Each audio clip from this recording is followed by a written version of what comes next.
Good afternoon and welcome. How are you? I'm Scott Edmist. I'm the new Dean of the Theater Division here at Boston Conservatory at Berkeley. I arrived just a month ago, so I am a first year beginning my journey here at BOCO just like your student. And I have many questions, and I'm sure you have many questions. So in a few minutes, I'm going to turn the proceedings over to some of my new colleagues who will be able to answer them for us. But first, just let me say, congratulations.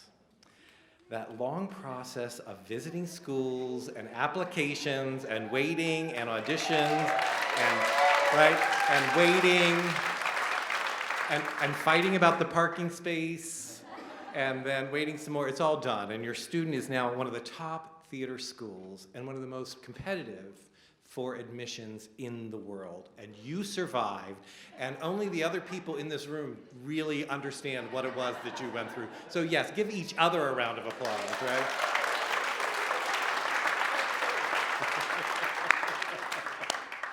And congratulations for supporting your child in his, her, their dream of becoming a theater artist.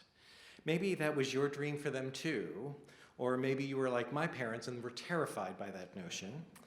And despite some of the mythology you may have heard, much of it distorted by notions of fame and celebrity, a life in the theater is a very beautiful life. I sometimes hear people say, isn't it a really hard career? Well, you know, I think all careers are hard. Aren't your jobs hard? Isn't every job hard, right? My father sold insurance. That was a hard job. That was my life in the theater is so much more beautiful than that, right? There's a Stephen Sondheim lyric that says, work is what you do for other people. Art is what you do for yourself. I think what's truly hard is if you never follow your heart, to always wonder what if. If you never have the courage to say, I think this is the best of me, and I want to explore it, especially when we are young and everything is a possibility. So congratulations for instilling in your student that kind of courage and self-awareness, and for having the strength to let them be themselves and to allow them to spread their wings and fly. And please know that here at Boston Conservatory at Berkeley, we are here to support them and catch them if ever they fall. As a newcomer to this community, I can say to you with a fresh perspective and complete honesty, I am dazzled by this place. This is an institution that puts the student first. It's filled with compassionate, caring educators of integrity and kindness who also happen to be incredibly accomplished professionals in the art of theater. Last week, BOCO was listed once again among the top 10 schools in the country with the most alumni working on Broadway, and I couldn't be more proud. We also recognize that there are many other ways to be a theater artist. Broadway is not the only measure of greatness or of a meaningful career.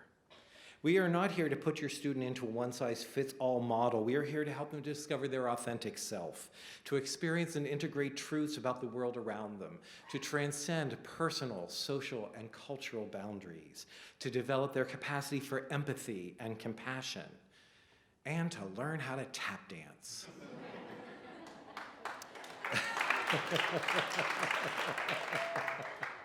I did a little tap for the kids.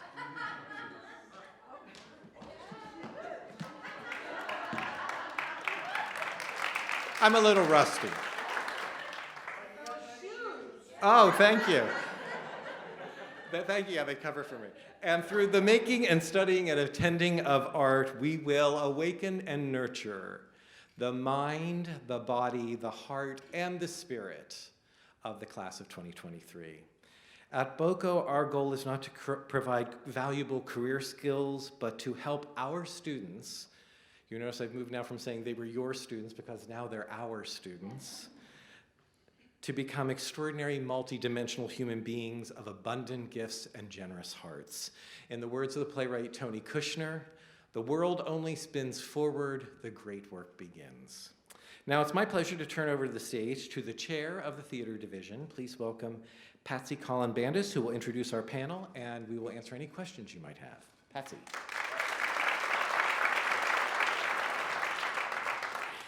Hello. So before I introduce our panel, I just want to tell you a couple of quick things. First, I'm going to say I am also getting my kids ready to go to school this year. They are luckily not nearly quite ready to go off to college. They are starting first grade and preschool. So I still am wondering, I'm like, who's gonna watch out for them, right? And what happens if they fall down? And like, you know, my son who's in preschool, I'm like, you know, who's gonna help him buckle his pants because he hasn't figured that out yet? So all of these things as a parent, I am wondering about, like, when I send my kids off to school, like, who watches out for them, right? And I can only imagine in, you know, 12 years and 15 years, when I am sitting where you are, I'm guessing that I would have the same questions, right? So I want to just give you a little bit of information about how we, as a community, help watch out for your kids. It's not just you send them to us and we say, okay, you're on your own, right?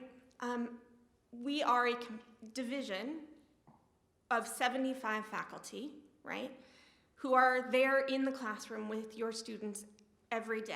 And they are the first kind of line of support.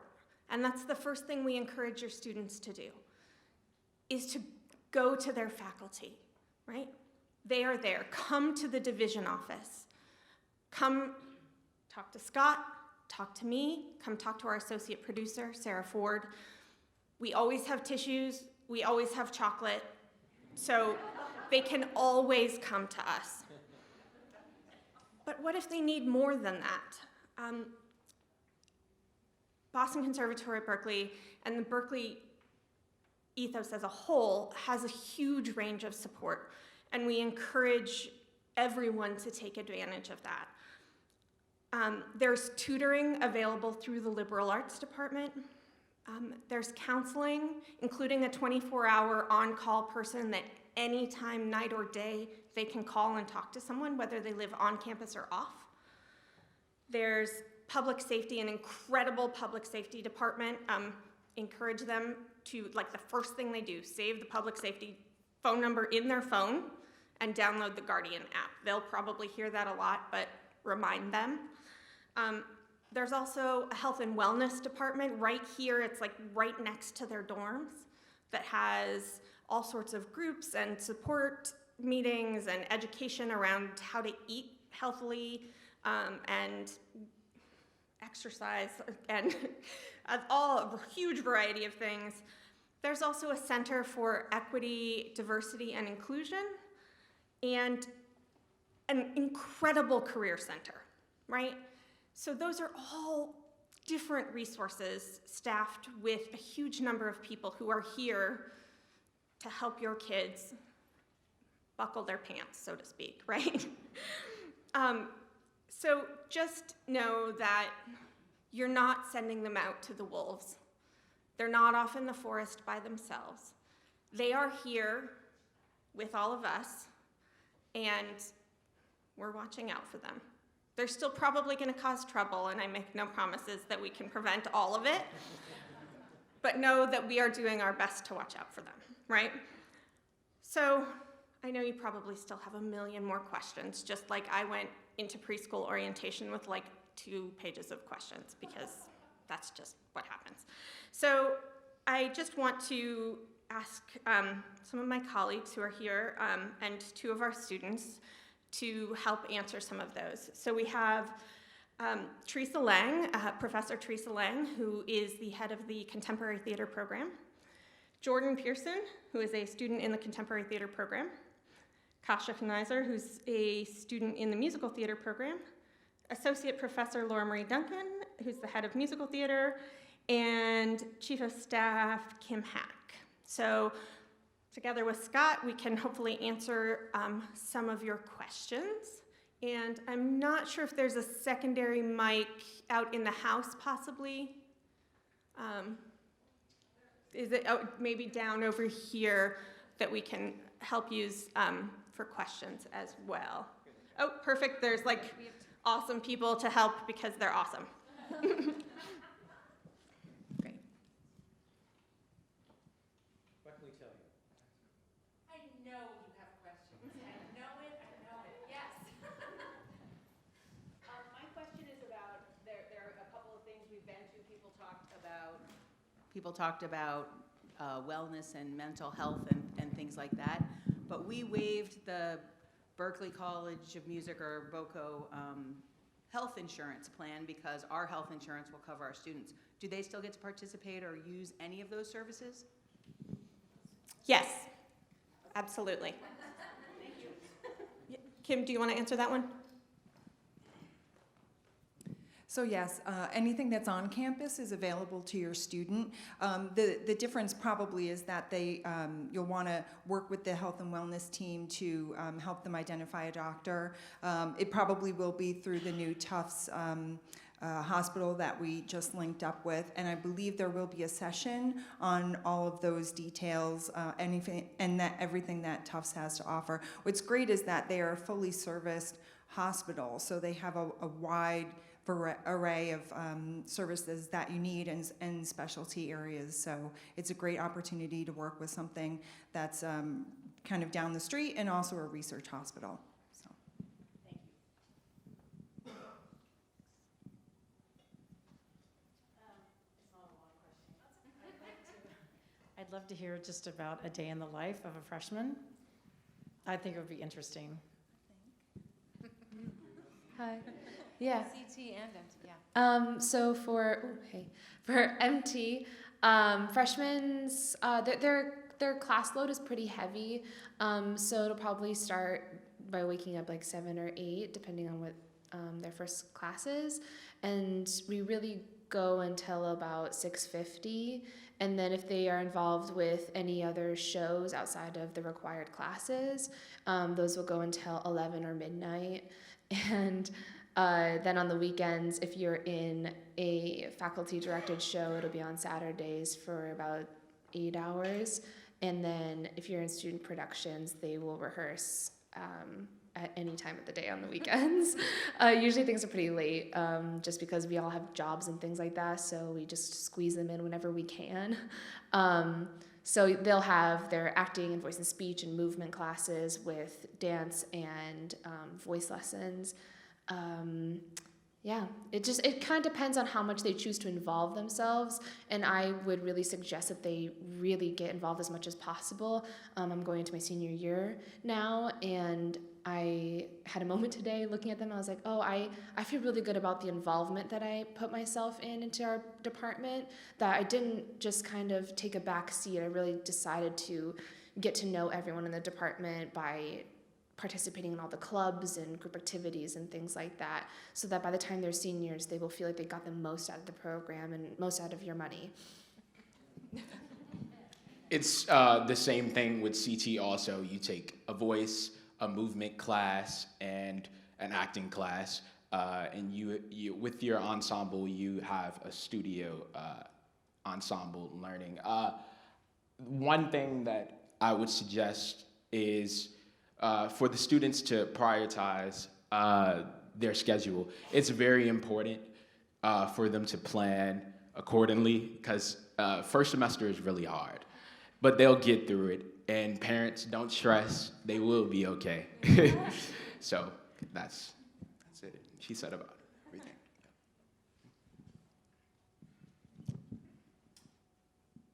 Hi there. Just want to thank you all for what I'm sure is going to be an awesome experience for all of our kids. My daughter is so ready to start, notwithstanding emotional separation tears. I am so excited and ready for her to start. That said, she doesn't have a schedule yet, and I understand that's just part of the process. Can you explain a little bit what orientation week is going to be, and how, from what I understand, that culminates with them getting their schedule? Sure. So they actually, as of, I think, like 10 o'clock this morning, have a big chunk of their schedules, right? Our amazing registrar was working most of the night to get it into their systems. So the orientation week, they have a variety of social activities and placements, which is just a chance for them to take some classes, particularly in dance and music theory and piano. So it helps us get them kind of in the right classes, just because we have, a bunch of different levels and we want to make sure they're challenged but not in the deep end of the pool. So their schedule will kind of gradually come together from where it is now, right, where they have those core classes of kind of acting, movement, voice and speech. Over the next few days, their schedules will start to come together, and by Friday afternoon, they'll meet with their advisors and choose their last couple of classes. Those last couple of classes that they'll add are their liberal arts classes and which section of piano, so whether they want to take piano at 9 a.m. or 10 a.m., right? Things like that. So, but orientation week is really a chance for them to get to know the division, the culture of the division, get to know each other, the overall school, and some processes like that. I think there was maybe another question over on the right-hand side. That was me. You answered it. Oh, there you go. Got 2 for 1.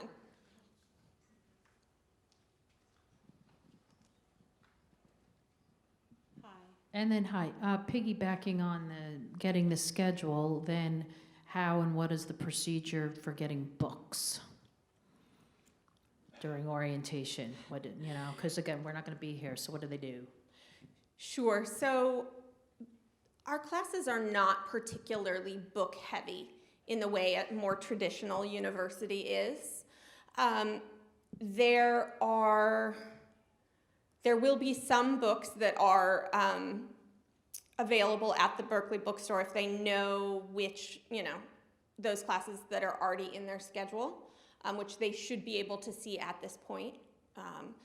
And the others they would know, and most instructors ask that the students have the books in the first week of class. Many parents I know order the books on Amazon as a way to get them if the parents have already left.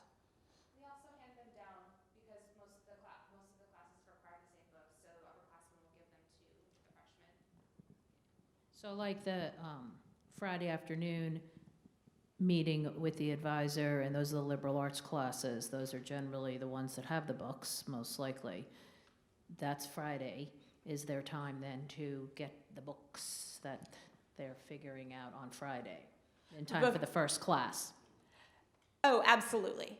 Absolutely. Because most instructors don't require the books before the first day of class.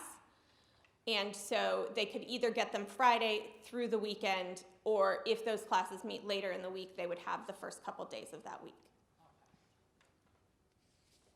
Hi. I recall once in orientation that one of the students had said that the new coming students would get a scope of their vocal cords to be like the baseline for then moving forward if they had any issues. When is that done, and is it covered by our tuition costs? Is it through your own insurance? How does that work? Kim, do you know the official answer on that? It's a free scoping. The first one is free, and then if they want to have projected. The first one is free, and then from then on, they would have to. They could go to Health and Wellness here, and then they are really good about providing a list of doctors that are going to work with your specific insurance. And then they can set up the appointment that way. Usually it's maybe about a $25 copay, but for certain specific specialty visits, they can waive it. It depends on the insurance provider though, because we're students. So, But where is the initial one being done? It's what's it called? It's the same company that did. Yeah. Yeah, but how does it get set up? How does that get coordinated? So they're gonna have a presentation with the voice faculty and things like that, and they're going to have a whole presentation about what exactly their voice lessons are going to be like, and then setting up that will either be posted on the voice department board or it'll be online. It'll be really easy, and we all have done it, so they can come up to any upperclassmen too to ask about it. Okay, But great. they'll talk about it a few times this Thank week. you so much. Yeah. Yeah, what piece of advice or perspective would you give to freshmen to make it a great year?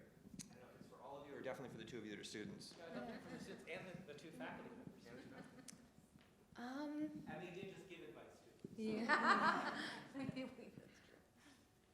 I think I've been reflecting on this a lot coming into my senior year, that I think really leading with an open heart and not leading with fear. I think I struggled a bit with that as a freshman, because you're surrounded by people who are so incredibly talented, and it can be really overwhelming at times. And there are so many, as I said, like activities and different productions going on, so it can be a lot. But if you come in with the attitude of what an incredible privilege it is to be in a place of higher education, to be at a conservatory, and to be studying something that you really, really are passionate about, then there's really no other option than to succeed. And we have so many faculty members who are more than willing to spend time outside of the classroom and do the extra work with you if you are willing to put in the work. And they have such a vast experiences in theater, and not just in acting, but they have so many other tools to give us to really soak up every little piece of information, I think is what I've taken away from the conservatory. The 3 pieces of advice I gave them was be yourself, take care of yourself, and remember why you're here. Yes.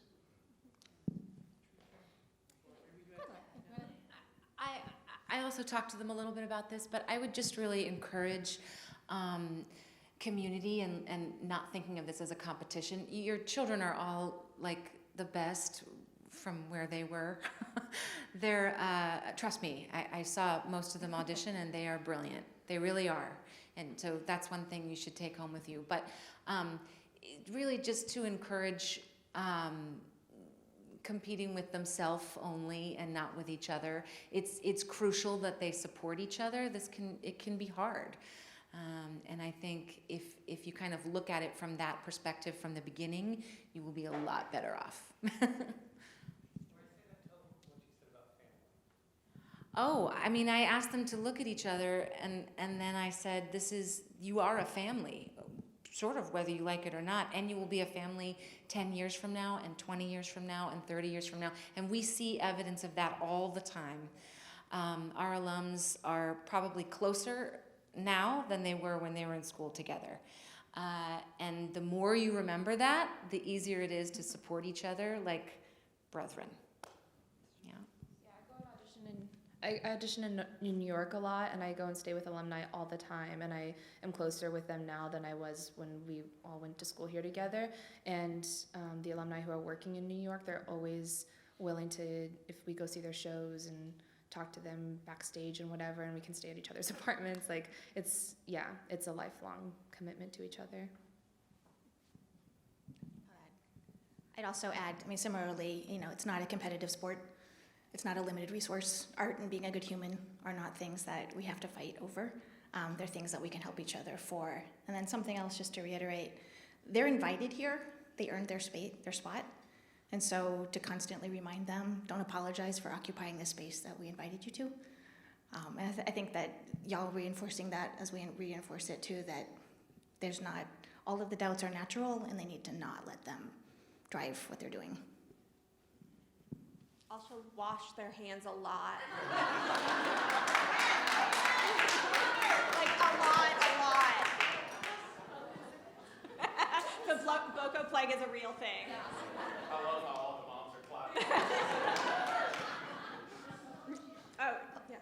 So I'm just taking this as like a few conversations back. You talked about having textbooks that you pass down to freshmen. And if they're getting their schedules on Friday, how can they connect with upperclassmen to maybe get those textbooks and maybe bypass the bookstore or Amazon? Is there a way that they can do that?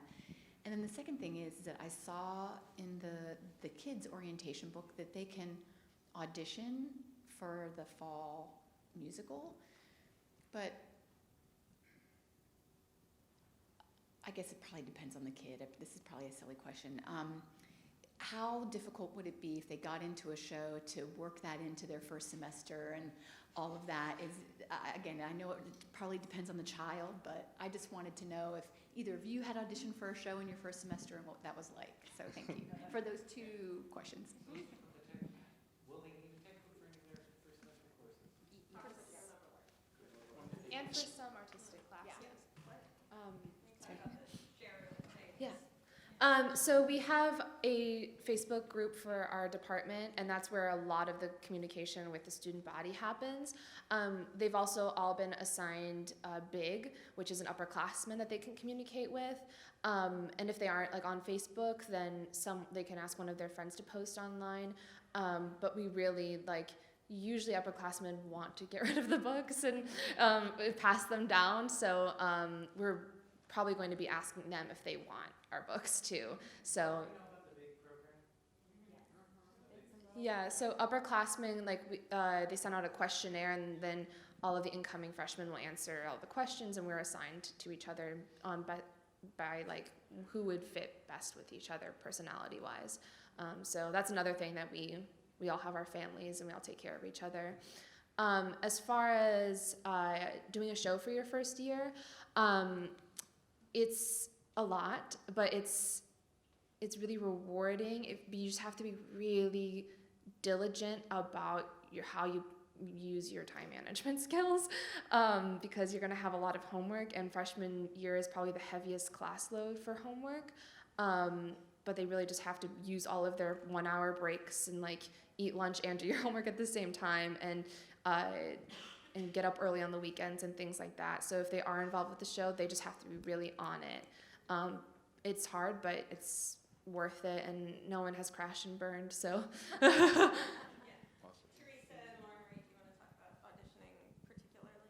Teresa, do you want to go first? When there's a policy difference, the CT first semester don't audition for the main stage. So if your student is a CT person, then it's a non-issue. They have a performance class that they do with that one. I don't know if you can talk particular to. Yeah, musical theater freshmen right now can audition. Like you said, I think it really depends on the student, and you all can advise them best, I think. But yeah, I think a student who doesn't have a lot of organizational skills yet might be best to wait. But I also think, since they're eligible to audition, I also think it's good practice. I think the more they do it, the more they feel comfortable. I think tell me if this is still true, I think you can audition and say that you want to audition only and not actually do the production for the experience as well. So, but every student's different. Some of them, I don't know if I mentioned this in any other panel, but I'm also an alum. I went from 8 to midnight every day and loved every second of it. I also had peers who did not love that. Yeah, so it takes some, it takes a little bit of self-knowledge, I think, but you can help them with that. Yeah. And it's a lot. It is a lot. It is a lot.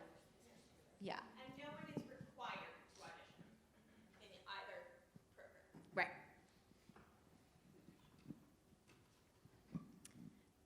We just wanted to ask a quick question. Since for MT, I think this is the largest incoming class, and there's 5 core groups. We've had other classes that large as well. It varies a little bit every Each year. Okay, I didn't know how that affected the dynamic of their classes or the schedule. No. Okay.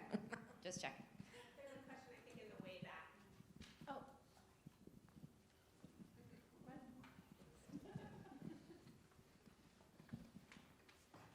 Just one other question about the show. If you're not cast in a role, can you participate as crew, stage crew, backstage and all that? They have assignments as backstage crew, actually, so is it just one semester? No. So one of their first year classes that they'll take is called Theater Process and Production.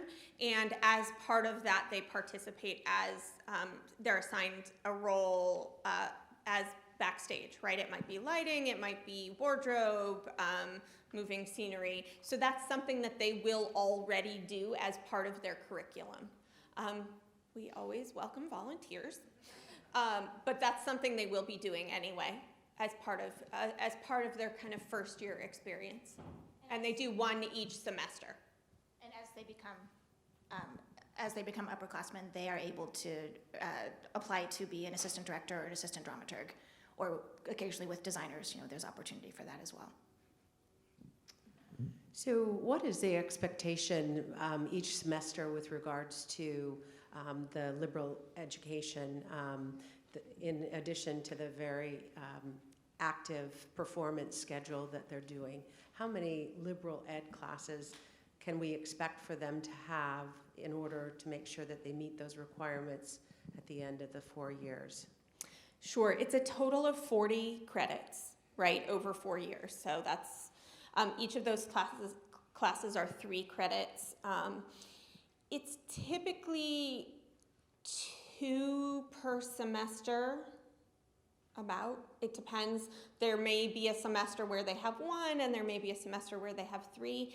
As they get into their later semesters, there is some overlap where some of their liberal arts requirements are classes in the division, right? Where we call them theater academics, and those classes fulfill both requirements, right? So it's a liberal arts class, but also a theater class.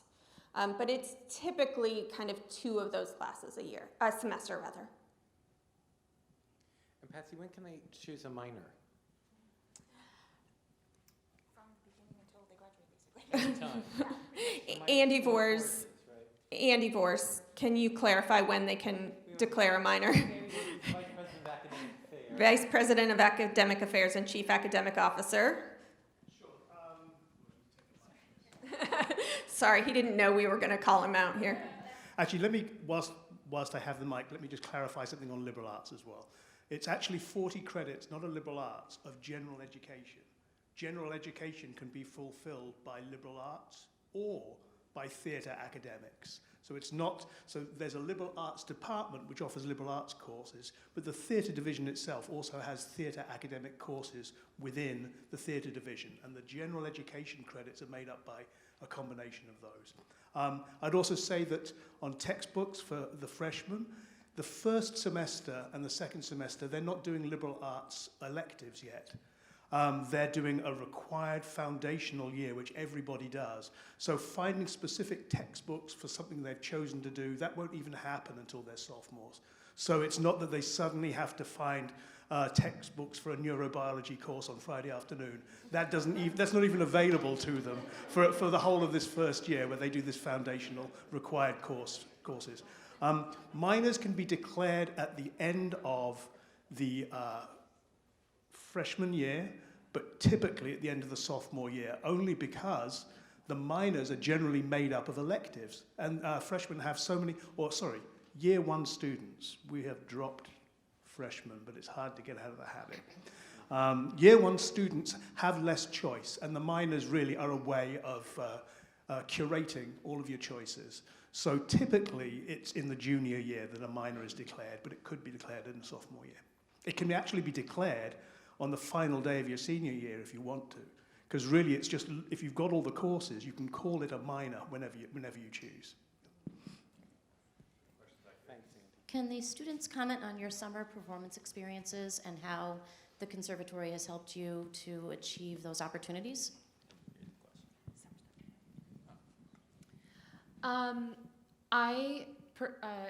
So a lot of people in my class don't really want to do summer productions, which is totally fine, and sometimes you need a break from it because it's so intense here. I personally have been involved in summer stock every single summer, and the department does prepare you for that, just skill set wise and audition practice wise. But also, I think I learned a lot from upperclassmen and from alumni because we see them at auditions, and they kind of have helped me guide like stuff in New York and things like that with equity rules and things like that. And if you're non-ec, and so you really learn a lot from each other. And you also begin to learn about different theaters and different processes that maybe you personally are interested or not interested in working in. And I've done both musicals over the summers and plays. And I've learned an immense amount of information from doing theater outside of school, because you're mixed with people who are pre-professionals or professionals in the business, and then also college students. So I've probably gained the most performance experience from those experiences because they're a little bit different from theater performances in school because it's more of an educational environment. But if they're interested in doing that, I would really encourage them to do it. It's really fun, and we all kind of work together in the same places sometimes, so you get to spend the summer with your friends too. So. And we do coordinate. There are a lot of theaters that do come here to audition, and we have signups, and yeah, many. Yeah, I think 10, yeah, at least. Yeah. come here specifically to only audition our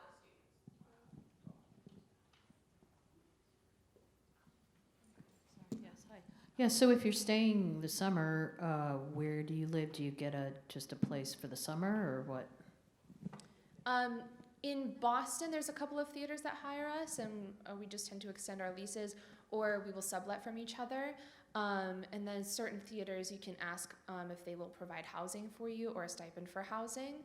And then in other summer stocks, it kind of varies depending on the theater and what their rules are legally to provide housing for students. But it will usually be dictated in the audition information, so they will know ahead of time going into the audition what the plan would be. I had a question about AP classes. How does that work? Or do you accept the AP credits? And if you do, could we potentially save money, or could they, get extra elective courses and that sort of thing? Yes. The school does accept AP classes. It would go to the registrar to sort of determine what parts of the gen ed curriculum they would take the place of. And then what that typically ends up is it leaves more room in schedules for students to take other kinds of electives. Just to piggyback on that answer, is that something that needs to be done this week? The gen ed, AP and IB transcripts sent over, and so that doesn't impact freshman schedule.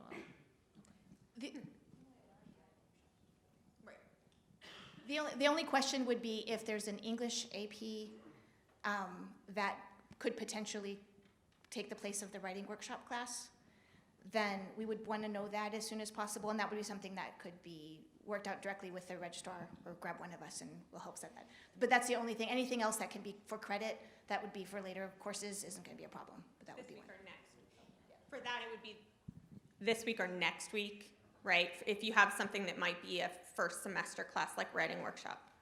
Other than that, you have a little more time. That's either 4 or 5.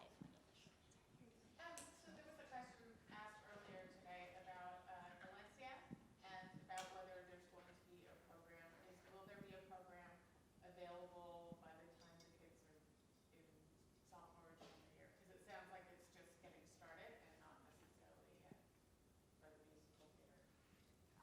For musical theater, there's not anything officially set at this time. We can hope, because I think it would be awesome. We are looking at the global component of all of our programs, and to try and figure out opportunities that would not interrupt their course of study and the rigor of their cohort training, but to give them international experiences. I think that's something everyone's interested in. So it's one of the things I'm committed to during my time here. Hey, back to summer jobs. You have 10 different groups come in to audition here.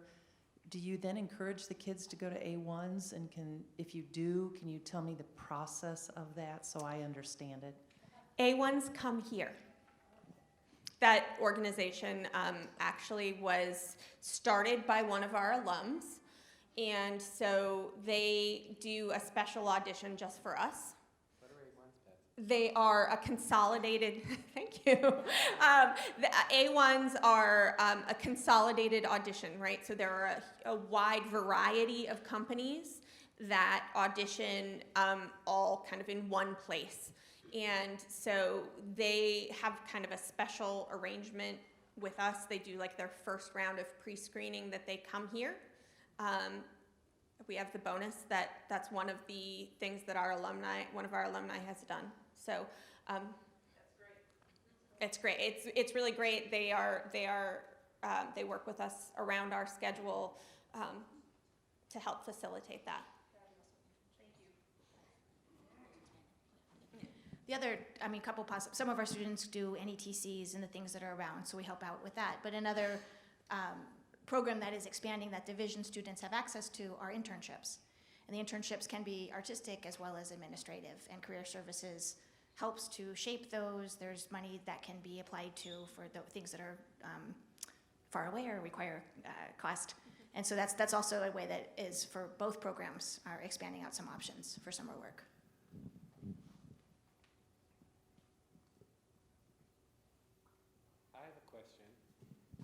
I have a question for you. Kim, maybe you could get us started.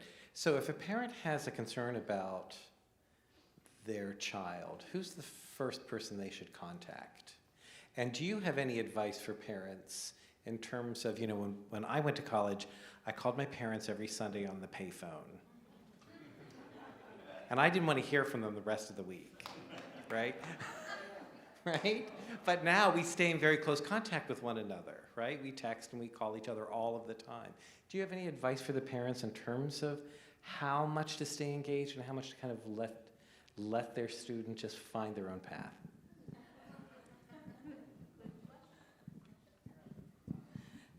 We used to have back when I was in student life, we used to have a session called Letting Go. But it's as far as your interaction with your student, obviously it's very dependent on what your relationship is. But I do think that certainly in these beginning days, they're going to need support. But I also think they need time to start creating their own relationships with their roommates, with other friends. I mean, they're going to be kind of getting ready for auditions together and going to all of these social events together. So you want to allow them to have some time to breathe so that you're not checking in every second saying, how was this session? Did you go to that session? Let them have a moment to kind of sit with it and find their path. And I'm sure you will hear from them when they need more money on their card or something like that. So as far as if you have concerns about your student, certainly anyone you could call anyone at the school and we would get it to the right person. You can call the counseling staff directly. You can call health and wellness directly. Some of you may have met Chris Reed before and Chris Candace Fisher. They're both heads of our student life area. You can contact them. But then any one of us up here. All of us, the deans, the chairs, faculty, we're all tied into a system where we can either report concerns. We have a CARES, which I'm forgetting what that stands for right now, but basically that puts them into a system where they get checked on by our health and wellness staff.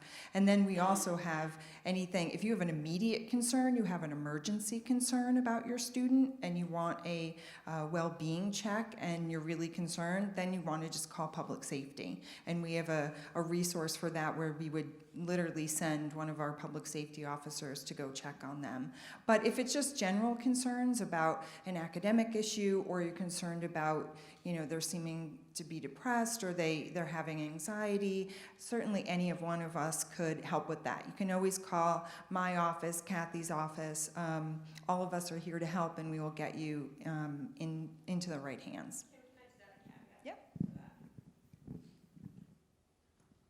So while we are absolutely willing to listen to your concerns about your students, we are not actually able to give you information about your student without your student's permission.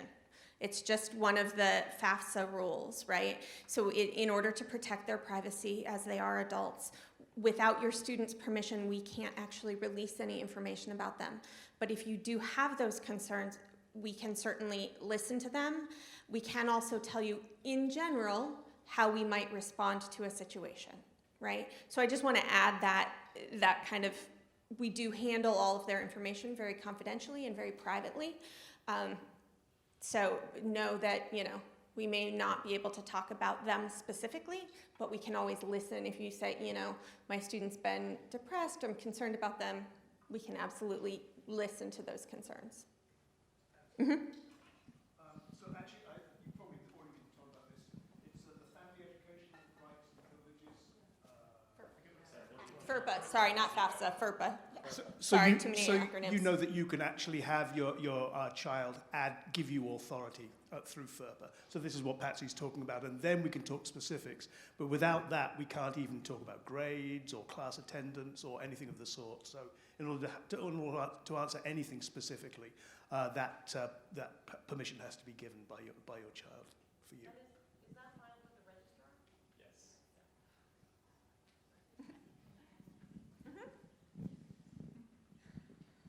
Hello.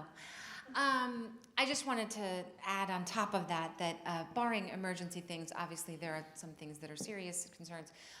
Any number of things are going to come up for your children, and this is a really great time to teach them also how to advocate for themselves and how to come to people who care about them and who are, there to help them. Just even if it seems minor, sometimes they're sort of afraid to come talk. And I know Patsy is always willing to speak with any student. I mean, as am I, but Patsy's Patsy's in charge. But I just think it's a great time to also explain to them how important it is to learn how to express what your needs are and things that you may be dealing with, even if it's a little struggle. Yeah. Breakdowns in Patsy's office. She's always there. I'm literally always in the theater office. So you alluded a little bit about the kind of the network for students once they leave this institution and the opportunities they have. You told us a couple of them which are really interesting to me about having students have companies come in and have a first look at that first opportunity for some of those roles. Could you expand on that, on how the support after graduation and their career would continue? So the Career Services Office is for your student both while they're here and after they graduate. So they can always stay connected with them for all sorts of trainings and connections. Also, our Alumni Affairs Office, we have so many different events that happen in New York City where we bring our alumni together. We're having the beginning of October, we run one called Broadway Brunch, which basically is a free brunch, which who doesn't love that? And we bring a panel of current working college and conservatory alumni to kind of talk about their experience. And it's great because these people are, last year we had Steve Arimas, who's the music director of Frozen and Kinky Boots, and he actually graduated from the college. And they're there to give advice, to make connections. I would say our alumni network is, one of our great strengths in a way. Our students stay connected way past their graduation date. They all room together, they travel together, they often go on tour together, they see each other in the audition rooms, and you feel special when you see another BOCO person and you can say hi, and there's that immediate I'm not alone in this large audition space. So it's really it's almost one of those things that you think of their experiences for years here, but it really is it's a lifelong community. All of the faculty stay in touch, our staff stays in touch.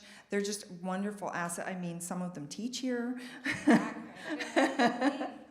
It's such a robust community, and now that we're combined with the college, it's become this large global community, which is even more exciting. So the connections and the professional connections that are happening regularly are there's so many to mention. But it's just, you know that you have 4 years here, but then there's a lifetime of experiences that they'll have together afterwards.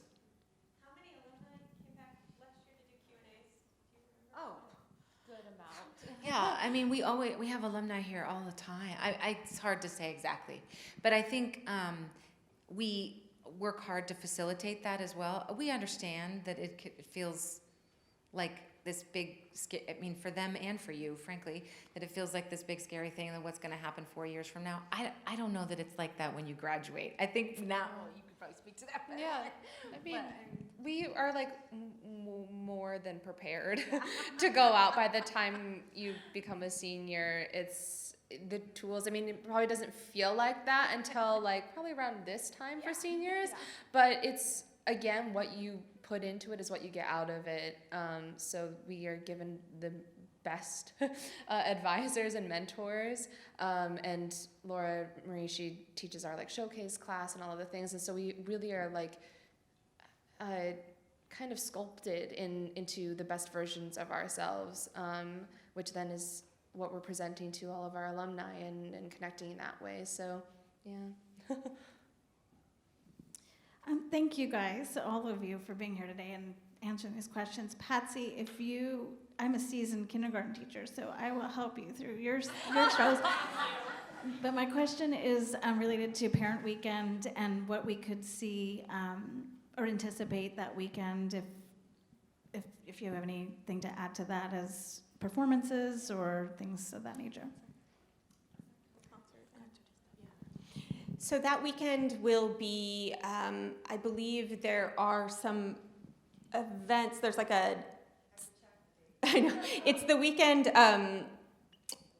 it's in October. It's there's a main stage show. It's our first show of the year, which is called Can't Keep Quiet. It's our first show of the season, celebrating the songs of women writers and lyricists, composers. Our entire season this year is plays and musicals by underrepresented voices, so women, people of color particularly. So that you'll have an opportunity to see that show. There's also some social events. I believe on Friday there are some opportunities to visit some classes. Usually some musical theater classes, some movement classes, the EPL, the Contemporary Theater Ensemble Performance Labs, which are their they're devising and creating classes, and then some dance classes. I think that's it. I know that's like all in a weekend. That's like kind of 48 hours of a lot of things, but. Okay, we need to wrap this up and go to have some refreshments up on the 4th floor. I think the final voices should be students. Jordan and Kasha, I'd love to hear you share with us, what do you love most about being a student here? What's your favorite thing? What do you love most? I would have to say the faculty, and I'm not just saying that because they're here. But really, they really care about you. They're there for you. They want to see you succeed. And the community here, the people that I've already met, and this is my 2nd year, the community is incredible, and we're strong, and we have a voice in this industry, and I already see that. And so I'm really excited for the next year to grow my voice and succeed in my craft. I'm really trying to think very hard about this. There's so much, but I think I'm an only child, and I'm from Iowa, and like, so this is all like a huge change for me, and I was a transfer student, so it's, I think that, yes, the sense of community, and yes, the faculty and the students, but you're growing up here, like you're spending your early 20s here, and you're learning how to become an adult, and learning how to become an artist, and what kind of life you want to have beyond graduation, and I think I have done that. I've begun that journey, and to have all these people to be supporting me and being there for me at any time of the day to any capacity has been the most meaningful. It's really become my family.